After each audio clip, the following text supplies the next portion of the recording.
Hello everybody again. I'm going back to the first house because I saw something really important for y'all.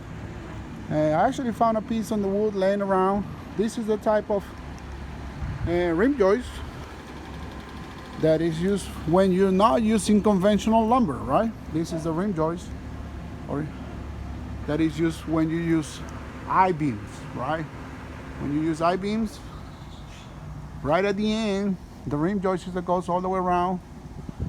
They don't use regular lumber. They use a rim joist also for the chapter number 3 on your carpentry book will tell you the actual name. But as you can see, this is oriented strength of material, which is basically very much like the OSB, but it's wider.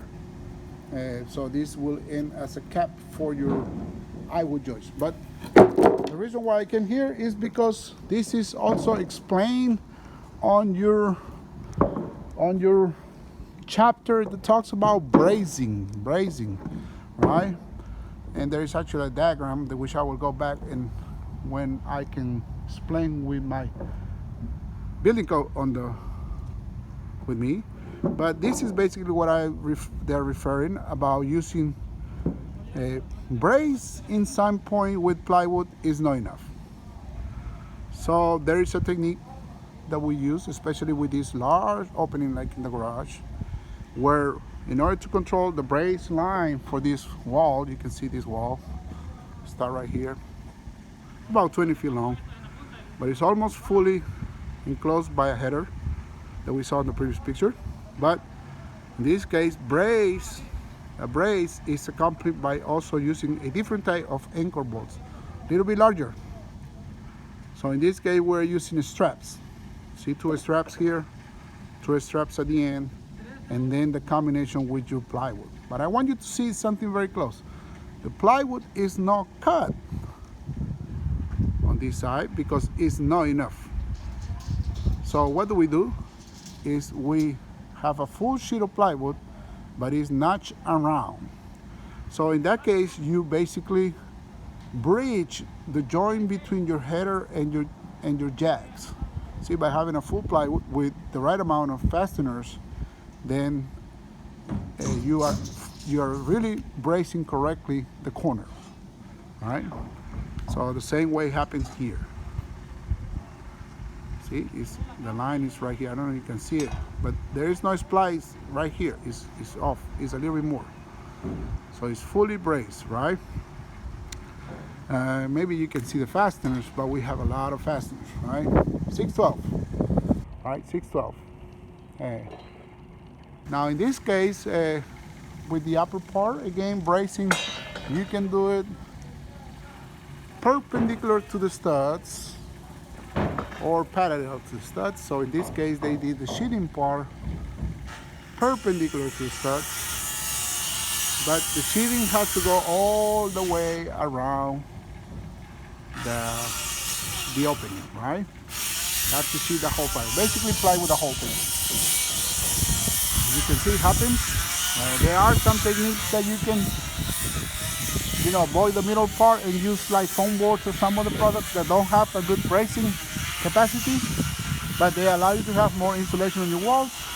But in this case, everything is being basically sheet or plywood, right? So you can see the joints on the sheeting there, the green joints.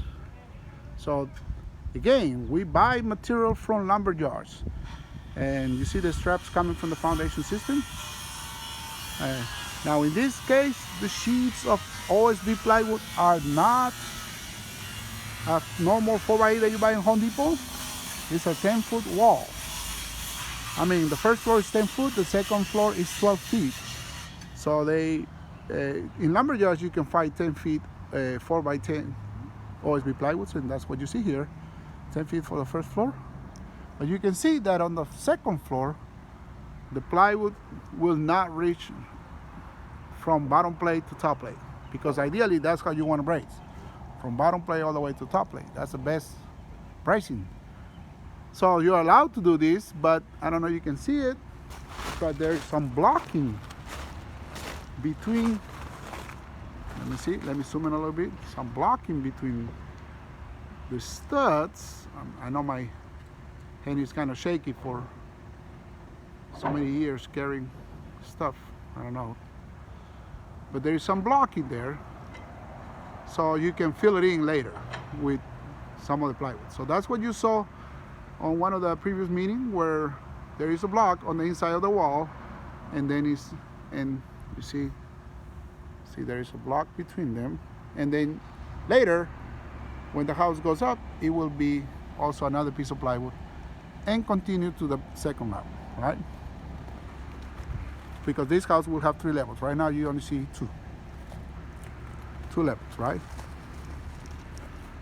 This is the back side of another finished house. You see they have 3 stories, and then the roof, which an attic. He has an attic. These days, this is all the subject, but you can see, look at this property line. It's almost nothing. It's a short alley. You know, I will say it's about no more than 3 feet between house to house. So the property line should be right in the middle. So in this case, your setback is about 3 feet. And look at this setback here on the front. I would say is about 10 feet. So when you do something like this, which is basically where we are moving, then your walls, try to remember what we talked on chapter 3. Your walls are very important, that they have a fire resistant level, right? All the way up. That's the reason why they use hardy plank in the whole thing. Even the white boards that you see, they are made out of cement boards, and then the soffits and fascias also on the cornice, also they are all cement boards. That way it's not flammable, right? So it's very important. This subdivision, I'm sure, is being approved, and of course it probably went through a fire revision, and they come out with the specs for the materials that they have to use.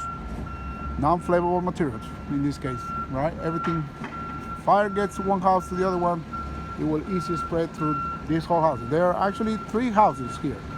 3 houses very close. I want to go around so you can see the other houses. Yeah, 3 houses. You see how many houses? They are very close, right?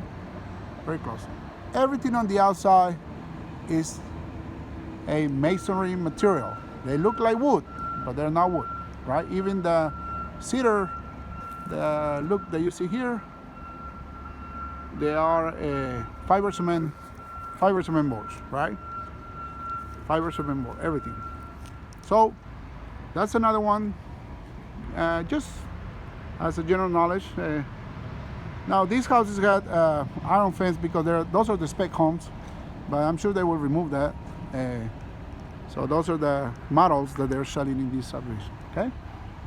So thank you very much, and I will post this so you can kind of see, and maybe by having this video, understand better your wall and wall covering chapter. All right.